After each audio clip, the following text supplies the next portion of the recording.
बन गई कहानी एक दिल्ली ते किसान दी, हक्कां विच लड़े जेड़े सच्चे इंसान दी। ਜਿਹੜਾ ਉਹਨਾਂ ਦਾ ਘਾਟਾ ਸਾਨੂੰ ਪੈ ਗਿਆ, ਬੱਚਿਆਂ ਨੂੰ ਪੈ ਗਿਆ, ਮਾਤਾ ਨੂੰ ਪੈ ਗਿਆ, ਮੈਨੂੰ ਪੈ ਗਿਆ, ਕੋਈ ਨਹੀਂ ਭਰਪਾਈ ਸਾਡੀ ਕਰ ਸਕਦਾ। बिल रद्द होणगे जा ਜੇ ਸਰਕਾਰਾਂ ਸਹੀ ਰਹਿੰਦੀਆਂ ਕਾਹਨੂੰ ਮਾਵਾਂ ਦੇ ਪੁੱਤ ਜਾਂਦੇ, ਮਾਵਾਂ ਨੂੰ ਦੇਖਣ ਆ ਕੇ ਸਰਕਾਰਾਂ ਦੀ ਮਾਵਾਂ ਕਿਵੇਂ ਰੋਂਦੀਆਂ ਫਿਰਦੀਆਂ ਵਾ। लाश घर जाऊगी, अखां बंद करो सारे, तस्वीर एक आऊगी। बिल रद्द होणगे जा लाश घर जाऊगी, बिल रद्द होणगे जा लाश घर जाऊगी।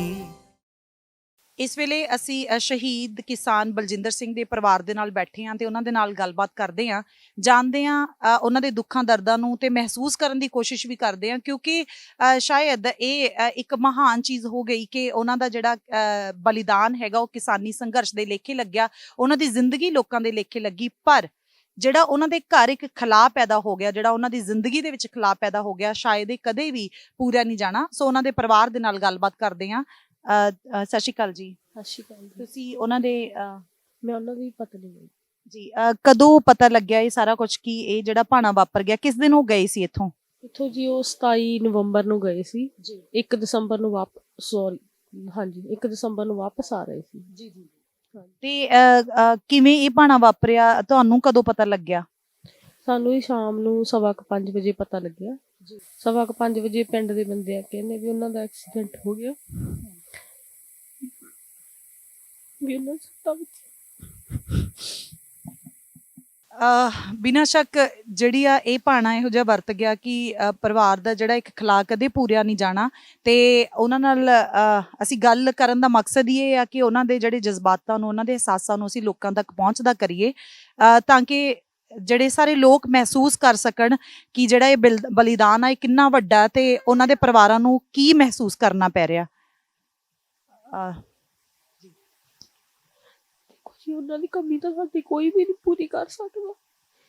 ਜਿਹੜਾ ਉਹਨਾਂ ਦਾ ਘਾਟਾ ਸਾਨੂੰ ਪੈ ਗਿਆ, ਬੱਚਿਆਂ ਨੂੰ ਪੈ ਗਿਆ, ਮਾਤਾ ਨੂੰ ਪੈ ਗਿਆ, ਮੈਨੂੰ ਪੈ ਗਿਆ, ਕੋਈ ਨਹੀਂ ਭਰਪਾਈ ਸਾਡੀ ਕਰ ਸਕਦਾ। ਉਹਨਾਂ ਦੇ ਸਿਰ ਤੇ ਹੀ ਸਾਡਾ ਘਰ ਚੱਲਦਾ ਸੀ। ਜਦੋਂ ਇਹ ਸ਼ਾਮ ਨੂੰ ਬੀਜੀ ਹੁਣੀ ਦੱਸਦੇ ਆ ਵੀ ਐਕਸੀਡੈਂਟ ਹੋਇਆ, ਤੇ ਤੁਹਾਨੂੰ ਜਿਹੜਾ ਦੱਸਿਆ ਨਹੀਂ ਗਿਆ, ਨਾਲ ਦੇ ਮੁੰਡੇ ਨੇ ਘਰ ਦੇ ਵਿੱਚ ਗੱਲ ਕੀਤੀ ਕਿ ਅਸੀਂ ਠੀਕ ਠਾਕ ਆ, ਤੁਸੀਂ ਕਿਹਾ ਕਿ ਸਾਨੂੰ ਕਿਤੇ ਨਾ ਕਿਤੇ ਵਹਿਮ ਹੋ ਗਿਆ। ਫਿਰ ਸ਼ਾਮ ਤੱਕ ਤੁਹਾਨੂੰ ਇਹ ਸੀ 4 ਵਜੇ ਵੀ ਐਕਸੀਡੈਂਟ ਹੋਇਆ ਤੇ ਮਹਿਜ਼ ਕੁਝ ਸੱਟਾਂ, ਉਹਨਾਂ ਦੀ ਜਿਹੜੀ ਆ ਮੌਤ ਹੋ ਚੁੱਕੀ, ਇਹਦੇ ਬਾਰੇ ਤੁਹਾਨੂੰ ਕਦੋਂ ਪਤਾ ਲੱਗਿਆ? ਇਹਦਾ ਜੀ ਸਾਨੂੰ ਦੂਸਰੇ ਦਿਨ 9:15 ਵਜੇ ਪਤਾ ਲੱਗਿਆ ਜੀ। ਪਰ ਸਾਡਾ ਸਾਰੀ ਰਾਤ ਮਨ ਸਾਡਾ ਭੜਕਦਾ ਸੀ ਵੀ ਨਹੀਂ ਉਹ ਠੀਕ ਨਹੀਂ, ਕਿਉਂਕਿ ਫਿਰ ਬਾਅਦ ਵੀ ਸਾਡੇ ਪ੍ਰਾਹੁਣੇ ਨੂੰ ਕਿਹਾ ਉਹਨਾਂ ਨੇ ਵੀ ਉੱਥੇ ਉਹਨਾਂ ਨੂੰ ਬੁਲਾਉਣਾ ਵਾ। ਜਦੋਂ ਸਾਡੇ ਪਿੰਡ ਦੇ ਆ ਚਾਚਾ ਜੀ ਆਏ, ਇਹਨਾਂ ਨੇ ਆ ਕੇ ਦੱਸਿਆ ਭਾਈ ਪ੍ਰਾਹੁਣੇ ਨੂੰ ਫੋਨ ਮਾਰ ਦਿਓ। ਮੈਂ ਉਦੋਂ ਵੀ ਇਹਨਾਂ ਦੇ ਹੱਥ ਪੈਰ ਬਹੁਤ ਫੜੇ ਵੀ ਚਾਚਾ ਜੀ ਗੋਲੂ ਠੀਕ ਨਹੀਂ ਹੈਗੇ। ਇਹ ਕਹਿੰਦੇ ਨਹੀਂ ਭਾਈ ਸਿਰ 'ਚ ਸੱਟ ਜ਼ਿਆਦਾ। ਮੈਂ ਉਦੋਂ ਵੀ ਇਹਨਾਂ ਨੂੰ ਬਹੁਤ ਰੋਈ, ਇਹਨਾਂ ਨੇ ਹੱਥ ਪੈਰ ਫੜੇ ਮੈਨੂੰ ਦੱਸ ਦਿਓ ਸੱਚ ਕੀ ਆ, ਪਰ ਇਹਨਾਂ ਨੇ ਨਹੀਂ ਦੱਸਿਆ। ਇਹਨਾਂ ਨੂੰ ਪਤਾ ਸੀ, ਇਹਨਾਂ ਨੂੰ ਸਾਨੂੰ ਨਹੀਂ ਦੱਸਿਆ। ਦੇਖੋ ਜਦੋਂ ਇੱਕ ਘਰ ਦਾ ਇੱਕ ਮੈਂਬਰ ਚਲਾ ਜਾਂਦਾ ਜਿਹਦੇ ਬਾਰੇ ਅਸੀਂ ਸੋਚਿਆ ਵੀ ਨਾ ਹੋਵੇ, ਕਿਉਂਕਿ ਅਸੀਂ ਘੱਟੋ ਘੱਟ ਆਪਣਿਆਂ ਦੀ ਬੁਰਾਈ ਬਾਰੇ ਕਦੇ ਨਹੀਂ ਸੋਚਦੇ ਕਿ ਉਹ ਸਾਡੇ ਤੋਂ ਦੂਰ ਚਲੇ ਜਾਣਗੇ ਜਾਂ ਉਹਨਾਂ ਦਾ ਇਦਾਂ ਦਾ ਕੁਝ ਹੋ ਜਾਊਗਾ ਨਾ। ਪਰ ਹੁਣ ਜਿਹੜੀ ਇਹ ਕੁਦਰਤ ਨੇ ਇਮਤਿਹਾਨ ਤੁਹਾਡੇ ਸਾਹਮਣੇ ਲਿਆ ਕੇ ਖੜਾ ਕਰ ਦਿੱਤਾ ਹੋਇਆ ਵਾ। ਜ਼ਿੰਦਗੀ ਦੇ ਵਿੱਚ ਬਿਨਾਂ ਸ਼ੱਕ ਹਰ ਪਲ ਹੀ ਇੱਕ ਮੁਸੀਬਤ ਦੀ ਤਰ੍ਹਾਂ ਲੱਗ ਰਿਹਾ ਹੋਊਗਾ, ਪਰ ਮੇਨ ਜਿਹੜੀਆਂ ਤੁਹਾਡੇ ਇੱਕ ਤੁਸੀਂ ਉਹਨਾਂ ਦੇ ਪਤਨੀ ਦੇ ਰੂਪ ਵਿੱਚ ਪੂਰੇ ਘਰ ਦੀ ਜਿਹੜੀ ਇੱਕ ਜ਼ਿੰਮੇਵਾਰੀ ਤੁਹਾਡੇ ਸਿਰ ਦੇ ਉੱਤੇ ਆ ਗਈ ਆ। ਬਜ਼ੁਰਗ ਮਾਤਾ ਜੀ ਆ, ਬੱਚੇ ਆ, ਕਿਹੜੀਆਂ ਤਕਲੀਫਾਂ ਦਾ ਹੁਣ ਜ਼ਿਆਦਾ ਅਹਿਸਾਸ ਹੋ ਰਿਹਾ ਕਿ ਜਿਹੜੀਆਂ ਤੁਹਾਨੂੰ ਹੁਣ ਜ਼ਿੰਦਗੀ ਭਰ ਦੇ ਲਈ ਜਿਹੜੀਆਂ ਫੇਸ ਕਰਨੀਆਂ ਪੈਣਗੀਆਂ, ਜਾਂ ਵੱਡੀ ਜ਼ਿੰਮੇਵਾਰੀ ਕੀ ਮਹਿਸੂਸ ਹੋ ਰਹੀ ਹੈ ਤੁਹਾਨੂੰ? ਵੱਡੀ ਸਭ ਤੋਂ ਕਮੀ ਮਹਿਸੂਸ ਉਹਨਾਂ ਦੀ ਹੋਈ ਹੈ ਜੀ। ਹੁਣ ਕਿਤੇ ਬੱਚੇ ਨੂੰ ਦਵਾਈ ਦਵਾਉਣੀ ਆ, ਮਾਤਾ ਨੂੰ ਦਵਾਉਣੀ ਆ, ਅਸੀਂ ਪਹਿਲਾਂ ਕਿਹਨੂੰ ਕਹਾਂਗੇ? ਪਹਿਲਾਂ ਮਿਹਨਤ ਕਰਾਂਗੇ ਭਾਈ, ਲੈ ਕੇ ਜਾਓਗੇ ਕਿੱਥੇ? ਅਸੀਂ ਵੇਚੇ ਜੀ, ਉਹਨਾਂ ਨੂੰ ਕਹਿਣਾ ਦਵਾਈ ਦਵਾ ਲਿਆ। ਬੱਚਿਆਂ ਦੇ ਸਿਰ ਤੇ ਕੌਣ ਹੱਥ ਧਰੂ ਜੀ?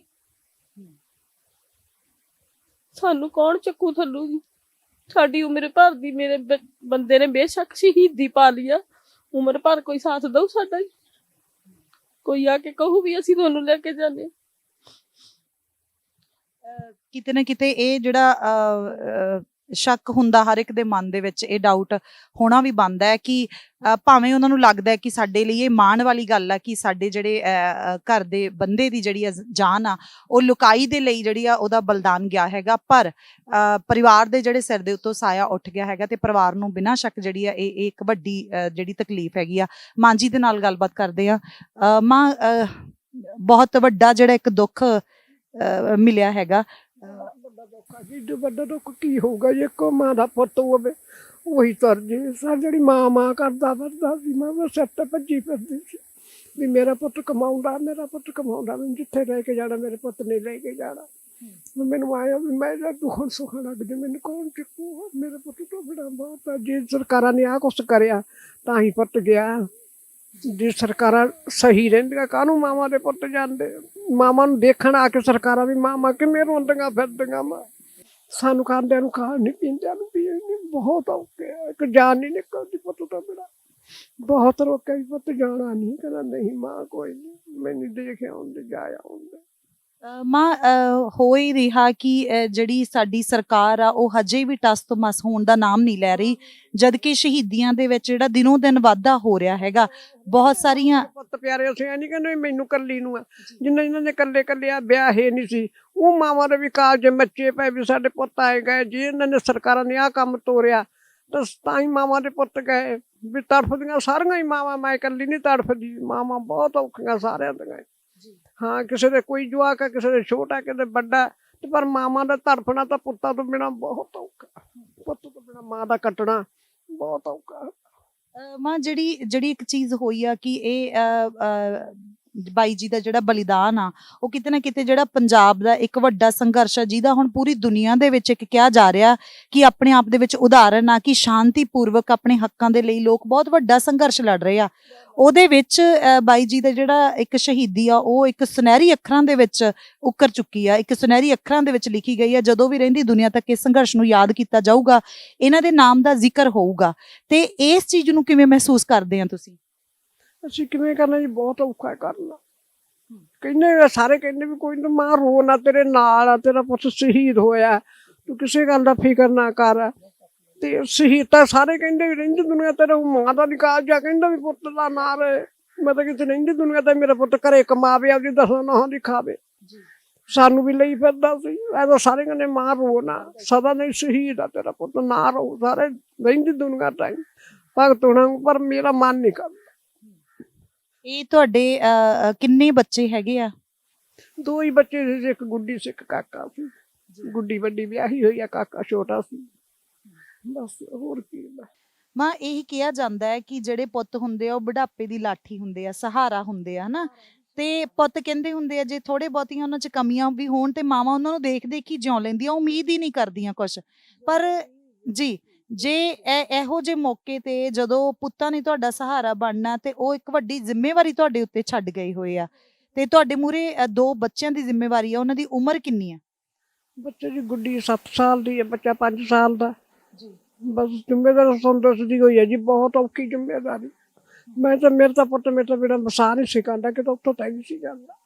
ਮੈਨੂੰ ਜਾਣੀ ਇੱਕ ਮਰਿਆ ਨਹੀਂ ਜਾਂਦਾ ਪੁੱਤ ਤੋਂ ਬਿਨਾਂ। ਮੈਨੂੰ ਔਖੀ ਬਹੁਤ ਔਖਾ ਪੁੱਤ ਤੋਂ ਬਿਨਾਂ ਮੈਨੂੰ ਰਹਿਣਾ। ਇੱਕ ਜਾਨ ਨਹੀਂ ਨਿਕਲਦੀ।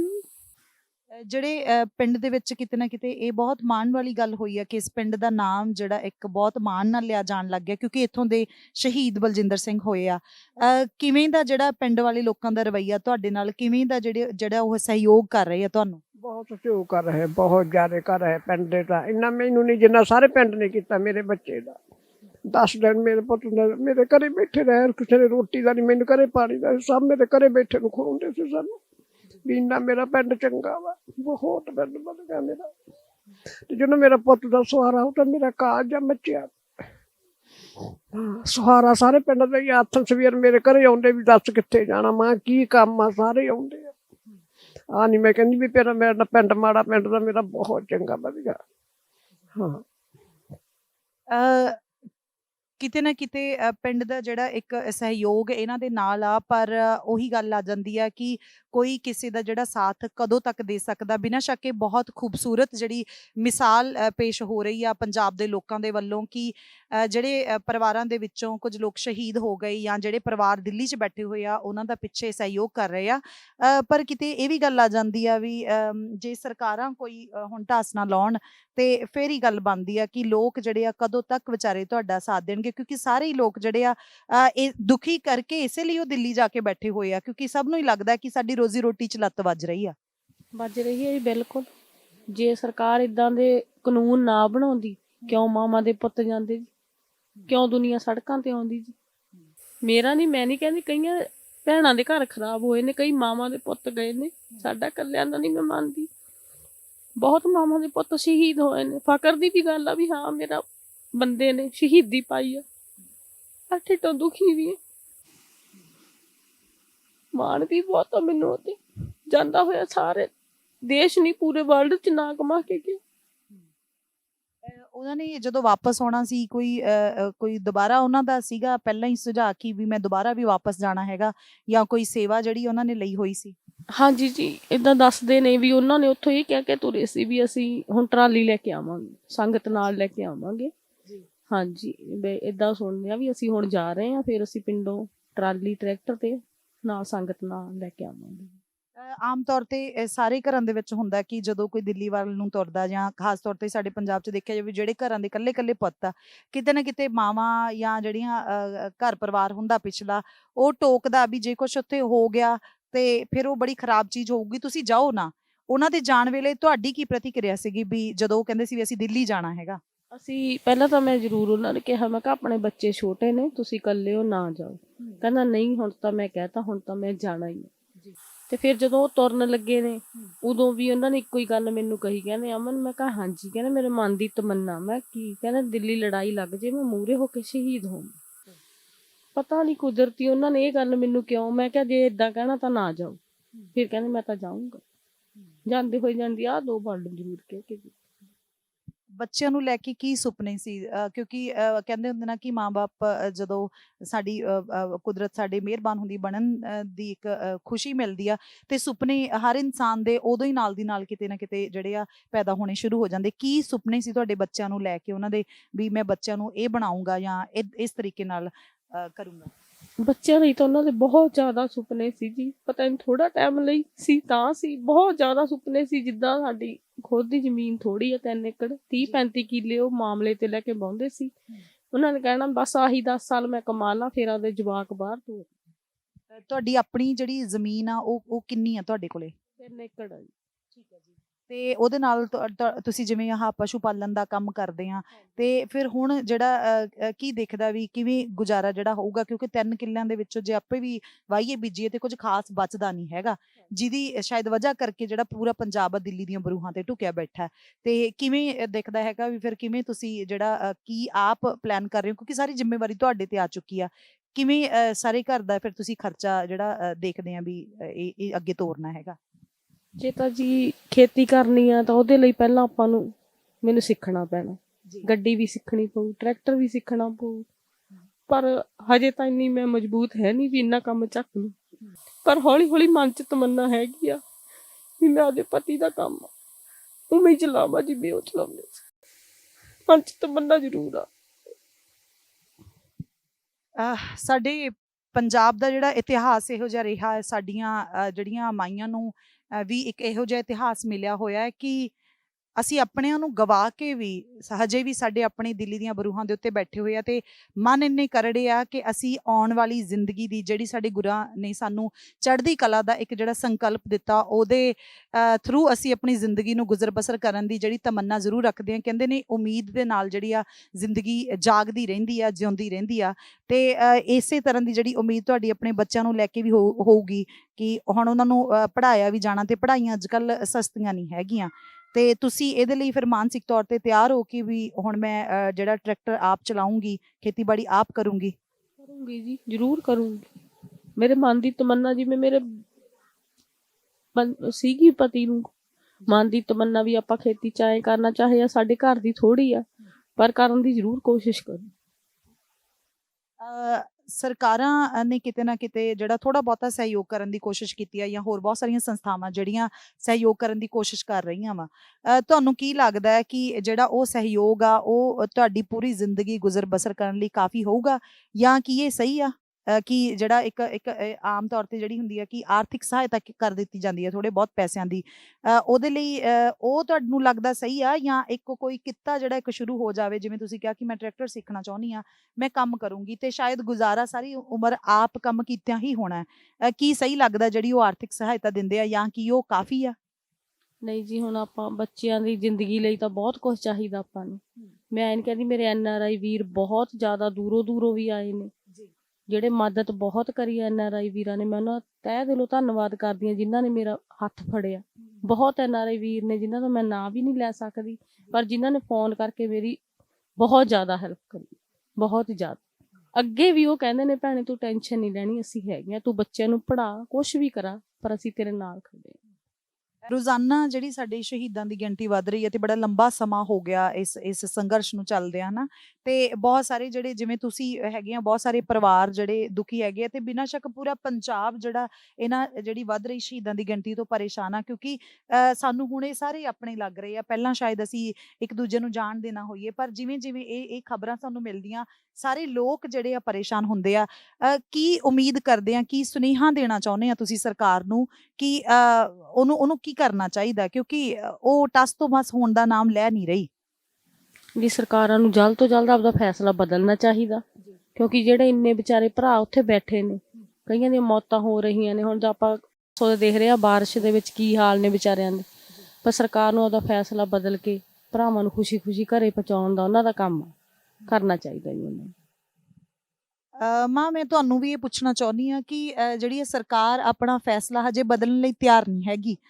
ਸ਼ਾਇਦ ਕਿਤੇ ਨਾ ਕਿਤੇ ਸਰਕਾਰਾਂ ਜਿਹੜੀਆਂ ਉਹ ਲੋਕਾਂ ਦੇ ਦੁੱਖ ਦਰਦ ਮਹਿਸੂਸ ਕਰਨ ਲਈ ਬਣਾਈਆਂ ਗਈਆਂ ਹੁੰਦੀਆਂ, ਦੁੱਖ ਦਰਦ ਦੂਰ ਕਰਨ ਦੇ ਲਈ ਬਣਾਈਆਂ ਗਈਆਂ ਹੁੰਦੀਆਂ ਨੇ, ਪਰ ਲਗਾਤਾਰ ਜਿਹੜੀ ਸਾਡੇ ਸ਼ਹੀਦਾਂ ਦੀ ਗਿਣਤੀ ਵੱਧ ਰਹੀ ਹੈ, ਜਿਹਦੇ ਵਿੱਚ ਖਾਸ ਤੌਰ ਤੇ ਨੌਜਵਾਨ ਮੁੰਡੇ, ਬਲਜਿੰਦਰ ਜੀ ਵਾਂਗੂ 32-33 ਸਾਲ ਦੇ ਨੇੜੇ ਦੇ ਜਿਹੜੇ ਮੁੰਡੇ ਸ਼ਹੀਦ ਹੋ ਰਹੇ ਨੇ, ਕੀ ਤੁਸੀਂ ਅਪੀਲ ਕਰਨਾ ਚਾਹੋਗੇ ਸਰਕਾਰ ਨੂੰ ਤਾਂ ਕਿ ਜਲਦ ਤੋਂ ਜਲਦ ਸਾਡੇ ਲੋਕ ਜਿਹੜੇ ਸੜਕਾਂ ਦੇ ਉੱਤੇ ਡੇਰੇ ਲਾਈ ਬੈਠੇ ਨੇ ਉਹ ਵਾਪਸ ਆ ਜਾਣ? ਤੇ ਕਹਿੰਦੇ ਜੀ ਵਾਪਸ ਲੈਣ, ਵਾਪਸ ਤੋਰਨ ਬੱਚਿਆਂ ਨੂੰ। ਬਹੁਤ ਔਖਾ ਜਿਹੜੇ ਬਾਹਰ ਬੈਠੇ ਆ। ਹੁਣ ਸਾਡੇ ਵਰਗੇ ਦੇਖ ਕੇ ਬੱਚਿਆਂ ਨੂੰ ਜਦੋਂ ਆਏ ਹੁੰਦੇ ਆ, ਮਾਮਾ ਦੇ ਕਾਲਜ ਮੱਚੇ ਪਏ ਵੀ ਕਾਹਤੋਂ ਨਹੀਂ ਫੈਸਲਾ ਕਰਦੇ। ਇਹ ਬਹੁਤ ਗਲਤ ਗੱਲ ਵਾ ਗੌਰਮੈਂਟ ਦੀ ਕੀਤੀ ਹੋਈ, ਸਰਕਾਰਾਂ ਦੀ। ਅੱਗੇ ਦੁਨੀਆ ਸੀਗੀ ਹੋਈ, ਹੁਣ ਸਰਕਾਰ ਨਵੀਂ ਤੁਰ ਪਈ। ਇਹ ਸਰਕਾਰ ਨੂੰ ਚਾਹੀਦਾ ਫੈਸਲਾ ਕਰਨਾ। ਬਲਜਿੰਦਰ ਜੀ ਦੀ ਬੇਟੀ ਸਾਡੇ ਨਾਲ ਆ, ਅਸੀਂ ਉਹਨਾਂ ਨਾਲ ਵੀ ਗੱਲਬਾਤ ਕਰਦੇ ਹਾਂ। ਬੱਚੇ, ਕੀ ਨਾਮ ਆ ਤੁਹਾਡਾ? ਐਸ਼ਨੂਰ। ਕਿੰਨੀ ਉਮਰ ਹੈ ਤੁਹਾਡੀ? 7 ਸਾਲ। ਕਿਹੜੀ ਕਲਾਸ ਦੇ ਵਿੱਚ ਪੜ੍ਹ ਰਹੇ ਹੋ ਤੁਸੀਂ? ਸੈਕਿੰਡ। ਪਾਪਾ ਦਾ ਕਦੇ ਮਿਲਣ ਨੂੰ ਦਿਲ ਨਹੀਂ ਕਰਦਾ? ਉਡੀਕਦੇ ਆ ਤੁਸੀਂ ਪਾਪਾ ਨੂੰ? ਪਤਾ ਲੱਗ ਗਿਆ ਕਿ ਪਾਪਾ ਹੁਣ ਨਹੀਂ ਆ ਸਕਦੇ? ਤੁਸੀਂ ਮਿਸ ਕਰਦੇ ਆ ਪੁੱਤ ਪਾਪਾ ਨੂੰ? ਪਾਪਾ ਨਾਲ ਕੀ ਗੱਲਾਂ ਹੁੰਦੀਆਂ ਸੀ ਤੁਹਾਡੀਆਂ? ਪਾਪਾ ਦੇ ਨਾਲ ਕੀ ਗੱਲਾਂ ਕਰਦੇ ਹੁੰਦੇ ਸੀ? ਕੀ ਕਹਿੰਦੇ ਹੁੰਦੇ ਸੀ ਪਾਪਾ ਤੁਹਾਨੂੰ ਵੀ ਤੁਸੀਂ ਕੀ ਬਣਨਾ ਵੱਡੇ ਹੋ ਕੇ? ਡਾਕਟਰ। ਪਾਪਾ ਡਾਕਟਰ ਕਹਿੰਦੇ ਹੁੰਦੇ ਸੀ ਬਣਨ ਨੂੰ?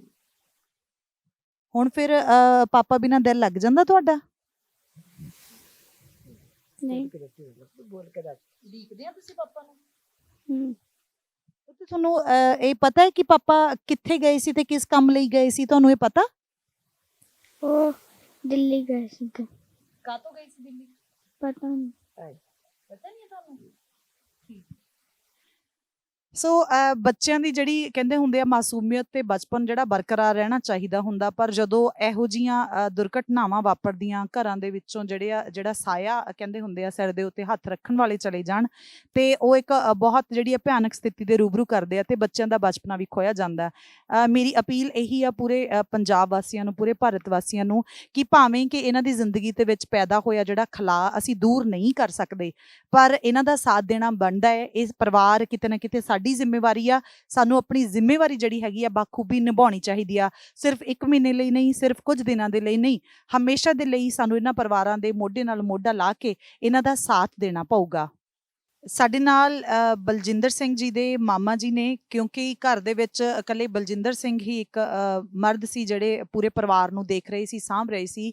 ਉਹਨਾਂ ਦੇ ਪਿਤਾ ਜੀ ਦੀ 3 ਸਾਲ ਪਹਿਲਾਂ ਜਿਹੜੀ ਹੈਗੀ ਆ ਮੌਤ ਹੋ ਚੁੱਕੀ ਆ ਤੇ ਇਸ ਵੇਲੇ ਘਰ ਦੀ ਜਿਹੜੀ ਦੇਖ ਰੇਖ ਹੈਗੀ ਆ ਉਹ ਉਹਨਾਂ ਦੇ ਮਾਮਾ ਜੀ ਕਰ ਰਹੇ ਨੇ। ਜਿਵੇਂ ਬੀਜੀ ਨੇ ਕਿਹਾ ਵੀ ਭਾਵੇਂ ਇਹ ਮਾਣ ਵਾਲੀ ਗੱਲ ਆ, ਪਰ ਰਹਿਣਾ ਸਾਨੂੰ ਇਕੱਲੇ ਹੀ ਪੈਣਾ ਕਿ ਉਹ ਜਿਹੜਾ ਮਾਣ ਆ ਸਾਡਾ, ਜਿਹੜਾ ਬੰਦੇ ਨੂੰ ਵਾਪਸ ਨਹੀਂ ਲਿਆ ਸਕਦਾ।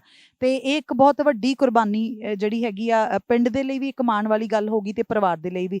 ਪਰ ਇਹਨਾਂ ਦੀਆਂ ਜਿਹੜੀਆਂ ਮੁਸ਼ਕਲਾਂ ਹੁਣ ਵੱਧ ਗਈਆਂ ਵਾ, ਸ਼ਾਇਦ ਤੁਸੀਂ ਇਸ ਵੇਲੇ ਉਸ ਸੰਘਰਸ਼ ਦਾ ਹਿੱਸਾ ਹੋਣਾ ਸੀ, ਪਰ ਇਹ ਜਿਹੜੀ ਇਹਨਾਂ ਤੇ ਇੱਕ ਦੁੱਖ ਦੀ ਘੜੀ ਆ ਪਈ ਆ ਤੇ ਤੁਸੀਂ ਇੱਥੇ ਬੈਠੇ ਹੋਏ ਆ, ਤੇ ਕਿਵੇਂ ਦੇਖਦੇ ਆ ਵੀ ਇਹ ਜ਼ਿੰਮੇਵਾਰੀ ਹੁਣ ਤੁਹਾਡੇ ਸਿਰ ਤੇ ਵੀ ਕਿਤੇ ਨਾ ਕਿਤੇ ਪੈ ਗਈ ਹੋਈ ਆ, ਤੇ ਕਿੰਨੇ ਦਿਨਾਂ ਤੋਂ ਤੁਸੀਂ ਇੱਥੇ ਬੈਠੇ ਆ?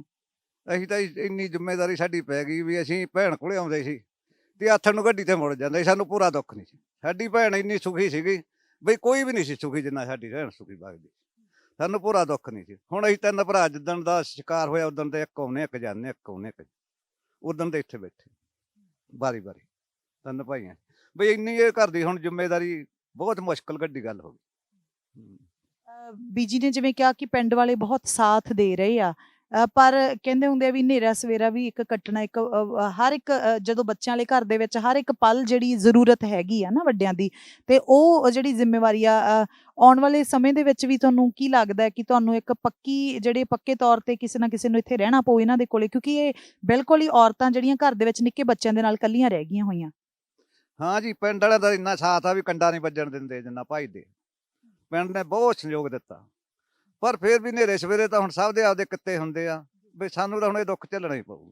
ਇੱਕ ਨੂੰ ਤਾਂ ਰਹਿਣਾ ਹੀ ਪਊਗਾ ਜਿੰਨਾ ਚਿਰ ਜਵਾਕ ਪੂਰਾ ਡਰ ਨਹੀਂ ਹੁੰਦਾ। ਹਾਂ, ਸਹਿਯੋਗ ਦੇਵਾਂਗੇ ਨਾ ਚਿਰ। ਤੇ ਹੁਣ ਜਿਹੜੀਆਂ ਸਰਕਾਰਾਂ ਦੇ ਉੱਤੇ ਕੋਈ ਬੜਾ ਅਸਰ ਨਹੀਂ ਹੋ ਰਿਹਾ, ਤੇ ਜਿਹੜੀ ਇਹ ਗਿਣਤੀ ਸ਼ਹੀਦਾਂ ਦੀ ਵੱਧ ਰਹੀ ਹੈ ਜਾਂ ਬਹੁਤ ਸਾਰੇ ਲੋਕ ਆਤਮ ਹੱਤਿਆ ਕਰੀ ਜਾਂਦੇ ਆ, ਉਹ ਸਹੀ ਕਦਮ ਆ ਜਾਂ ਗਲਤ ਕਦਮ ਆ? ਨਹੀਂ ਜੀ, ਇਹ ਤਾਂ ਹੁਣ ਸਰਕਾਰਾਂ ਨੂੰ ਤਾਂ ਪੂਰਾ ਦੁੱਖ ਨਹੀਂ। ਜਿਨ੍ਹਾਂ ਦੇ ਮਾਵਾਂ ਦੇ ਪੁੱਤ ਸ਼ਹੀਦ ਹੁੰਦੇ ਆ ਦੁੱਖ ਤਾਂ ਉਹਨਾਂ ਨੂੰ ਆ, ਜਿਨ੍ਹਾਂ ਦੇ ਪਿਓ ਪੁੱਤ ਸ਼ਹੀਦ ਹੋਈ ਜਾਂਦੇ ਉਹਨਾਂ ਨੂੰ ਦੁੱਖ ਆ, ਜਿਨ੍ਹਾਂ ਦੇ ਮਾਂ ਬਾਪ ਗੁਜ਼ਰੀ ਜਾਂਦੇ ਉਹਨਾਂ ਨੂੰ ਦੁੱਖ ਆ। ਸਰਕਾਰਾਂ ਦੇ ਤਾਂ ਪੂਰਾ ਅਸਰ ਵੀ ਨਹੀਂ। ਉਹਨਾਂ ਨੇ ਤਾਂ ਇੱਕ ਦਿਨ ਵੀ ਨਹੀਂ ਖਬਰ ਦਿੱਤੀ ਮਾੜੀ ਗੱਲ ਹੋ ਗਈ। ਕੋਈ ਹਾਰਾ ਨਾਰਾ ਵੀ ਨਹੀਂ ਮਾਰਿਆ ਕਿਸੇ ਨੇ।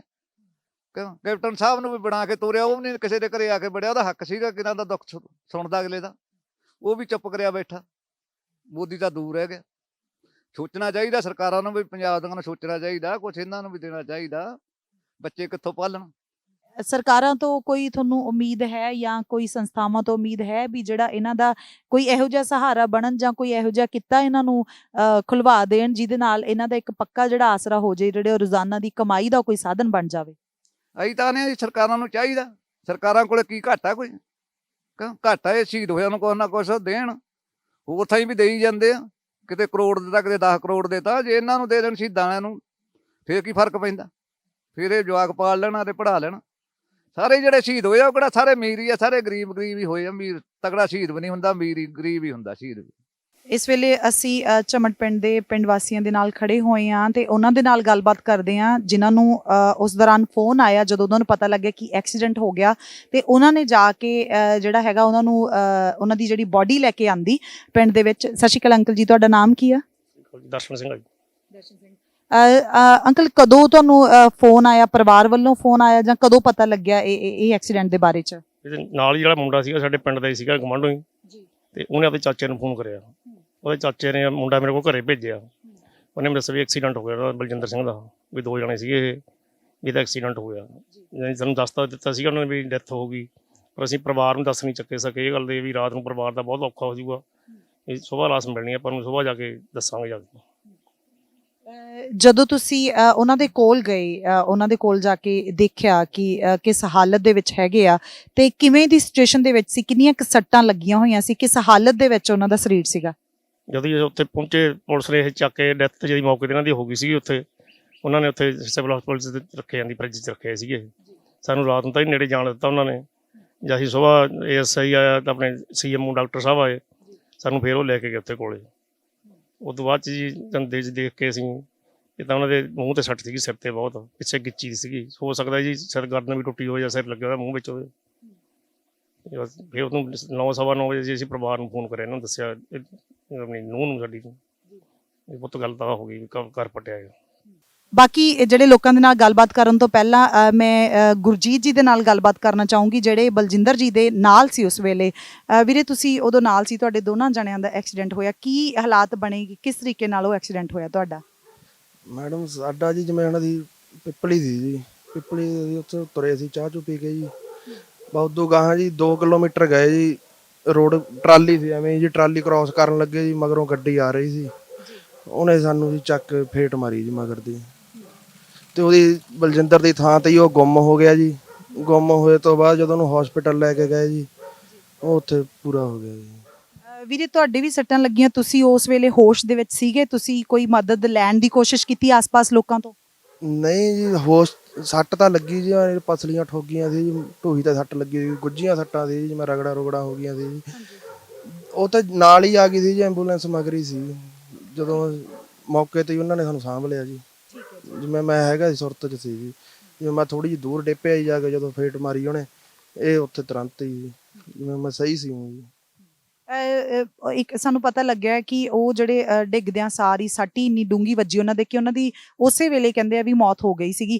ਤੁਸੀਂ ਇਹ ਚੀਜ਼ ਸਮਝ ਪਾਏ ਕਿ ਤੁਹਾਡਾ ਸਾਥੀ ਜਿਹੜਾ ਇਸ ਵੇਲੇ ਹੈ ਨਹੀਂ ਇਸ ਦੁਨੀਆ ਦੇ ਉੱਤੇ? ਨਹੀਂ ਮੈਡਮ, ਐ ਸੀ ਜੀ ਉੱਥੇ ਮੌਕੇ ਤੇ ਜੀ ਹਾਲਾਤ ਹੀ ਉਹੋ ਜਿਹੇ ਹੋ ਜਾਂਦੇ ਆ ਜੀ, ਹੁਣ ਕਦੇ ਨਹੀਂ ਦੇਖਿਆ ਸੀ ਇਹੋ ਜਿਹਾ ਕੁਝ ਜੀ, ਹੁਣ ਇਕੱਠੇ ਆਏ ਸੀ ਜੀ, ਉਹ ਜਿਵੇਂ ਤੁਰੰਤ ਜੀ ਉਹ ਗੁੰਮ ਹੋ ਗਿਆ। ਮੈਨੂੰ ਤਾਂ ਐ ਸੀ, ਮੈਨੂੰ ਤਾਂ ਡਾਕਟਰ ਸੀ ਜੀ ਜਿਹੜੇ ਐਂਬੂਲੈਂਸ 'ਚ ਆਏ ਸੀ, ਉਹ ਕਹਿੰਦੇ ਵੀ ਕੁਛ ਨਹੀਂ ਹੋਇਆ, ਵੀ ਇਹ ਸਹੀ ਆ, ਵੀ ਇਹਨੂੰ ਕੋਈ ਨਹੀਂ ਹੈਗਾ, ਵੀ ਇਹਦੇ ਸੱਟ ਲੱਗ ਗਈ, ਵੀ ਉਹ ਇਹ ਠੀਕ ਆ, ਗੁੰਮ ਹੋ ਗਿਆ। ਪਰ ਜਦੋਂ ਉਹਨਾਂ ਨੇ ਹੱਥ ਫੜ ਕੇ ਉਹਦੀ ਨਬਜ਼ ਚੈੱਕ ਕਰੀ ਜੀ, ਪਰ ਨਹੀਂ ਸੀ ਉਹ। ਚਲੋ ਪਤਾ ਤਾਂ ਲੱਗ ਗਿਆ ਸੀ ਜੀ, ਫਿਰ ਵੀ ਐ ਹੁੰਦਾ ਮਨ ਨੂੰ ਵੀ ਠੀਕ ਹੋਊਗਾ ਜੀ, ਚਲੋ ਕੋਈ ਨਾ ਜੀ, ਪਰ ਉਹਦੀ ਤੁਰੰਤ ਡਿੱਗਣ ਨਾਲ ਜੀ ਉਹਦੀ ਗਰਦਨ ਦੀ ਹੱਡੀ ਟੁੱਟ ਗਈ ਸੀ ਜੀ। ਸੋ ਇਹ ਉਹਨਾਂ ਦੇ ਦੋਸਤ ਸੀ ਜਿਹੜੇ ਉਸ ਵੇਲੇ ਇਹਨਾਂ ਦੇ ਨਾਲ ਸੀ, ਤੇ ਤੁਸੀਂ ਦੇਖ ਸਕਦੇ ਹੋ ਕਿ ਇਹ ਪਿੰਡ ਦੀ ਜਿਹੜੀ ਦੁਬਾਰਾ ਤਿਆਰੀ ਹੈਗੀ ਆ ਵਾਪਸ ਦਿੱਲੀ ਨੂੰ ਜਾਣ ਦੇ ਲਈ, ਤੇ ਬਾਈ ਜੀ ਦੀ ਜਿਹੜੀ ਆ ਫੋਟੋ ਵੀ ਉਹਨਾਂ ਨੇ ਲਾਈ ਹੋਈ ਆ ਟਰਾਲੀ ਦੇ ਉੱਤੇ, ਜਿਹੜਾ ਪੋਸਟਰ ਲਾਇਆ ਗਿਆ ਉਹਦੇ ਉੱਤੇ।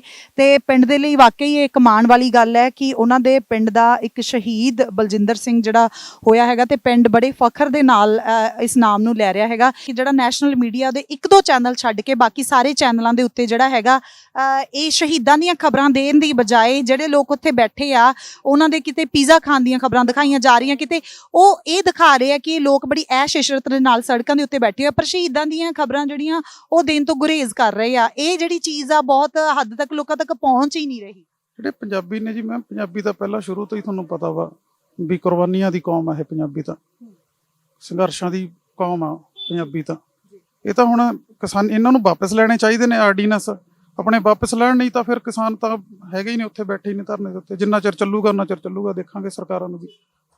ਸੋ ਇਹ ਸਨ ਪਿੰਡ ਝਮਟ ਦੇ ਜਿਹੜੇ ਨੌਜਵਾਨ ਜਿਹੜੇ ਵਾਪਸ ਤਿਆਰੀ ਕਰ ਰਹੇ ਨੇ ਉੱਥੇ ਜਾਣ ਦੀ। ਬਲਜਿੰਦਰ ਸਿੰਘ ਜੀ ਦੀ ਸ਼ਹੀਦੀ ਨੂੰ, ਉਹਨਾਂ ਦੇ ਬਲੀਦਾਨ ਨੂੰ ਹਮੇਸ਼ਾ ਯਾਦ ਰੱਖਿਆ ਜਾਊਗਾ, ਤੇ ਸਾਨੂੰ ਇਸ ਪਿੰਡ ਤੇ ਬਹੁਤ ਜ਼ਿਆਦਾ ਮਾਣ ਹੈ। ਇਸੇ ਕੜੀ ਦੇ ਤਹਿਤ ਕਿਸੇ ਹੋਰ ਪਰਿਵਾਰ ਦੇ ਨਾਲ ਗੱਲਬਾਤ ਕਰਾਂਗੇ। ਫਿਲਹਾਲ ਦੇ ਲਈ ਮੈਨੂੰ ਦਿਓ ਇਜਾਜ਼ਤ। ਸਤਿ ਸ੍ਰੀ ਅਕਾਲ।